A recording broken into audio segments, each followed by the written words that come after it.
Welcome back to my channel Kousala Tammisetti. నిన్న June 15 మా Saketh birthday. So morning ఇంట్లో కొంచెం పూజ అయితే చేసుకొని టెంపుల్కి అయితే వెళ్తున్నాము. జూన్ 15 అమావాస్య అయితే వచ్చింది. ఎంత అమావాస్య వచ్చినా ఇంకా బర్త్డే డేట్ని అయితే స్కిప్ చేయలేం కదా. ఈ టెంపుల్ వచ్చేసి బీరంగూడలోని టెంపుల్ అనమాట. ఆపోజిట్ వెంకటేశ్వర స్వామి టెంపుల్ అయితే ఉంది. లాస్ట్ ఇయర్ మా ఆయన బర్త్డేకి ఆ వెంకటేశ్వర స్వామి టెంపుల్కి వెళ్ళాం.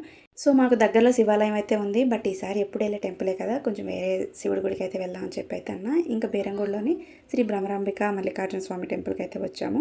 గుడి కూడా చాలా పెద్దదనమాట. లోన కాలభైరవుడి గుడి, అలాగే హనుమాన్ది, శ్రీ బాలగణేష్ది టెంపుల్ అయితే ఉన్నాయన్నమాట. ఇంకా దర్శనానికి వెళ్ళేటప్పుడు దారిలో అయితే 2 కుక్కలు అయితే ఉన్నాయి ఇక్కడ అడ్డుగా. సాక్షాత్తు ఆ కాలభైరవుడ స్వామి అక్కడ ఉన్నట్టు అనిపించింది. అసలు ఎంత చక్కగా పడుకున్నాయో, ఎవరిని ఇబ్బంది పెట్టకుండా. గుడి అయితే చాలా బాగుంది. ఇంకా మేము దర్శనం చేసుకొని బయటకైతే వచ్చాము. ఇంకా దర్శనం చేసుకొని బయటకు వచ్చాక కొబ్బరికాయ అయితే కొట్టామన్నమాట. సో పక్కన ఒక ఫోటో అయితే ట్యాగ్ చేస్తే చూసేయండి. ఎంత చిన్నగా ఉన్న మా సాకెత్తు ఈ 10 yearsలో ఇంత పెద్దవాడు అయ్యాలా అని అనిపించింది. సో కాలంతో పాటు మనుషులు కూడా ఇట్లా పెరిగిపోతూ ఉంటున్నారనమాట. సో మండే అయ్యేసరికి జనాభా కూడా చాలా రష్ అయితే ఉన్నారు. లాస్ట్లో కొన్ని ఫొటోస్ అయితే దిగాము. సో మీ అందరి బ్లెస్సింగ్స్ మా సాకెత్కి అయితే కంపల్సరీ కావాలి. సో ఇప్పుడు దాకా వీడియో అయితే చూసినందుకు thank you so much. Bye bye, take care.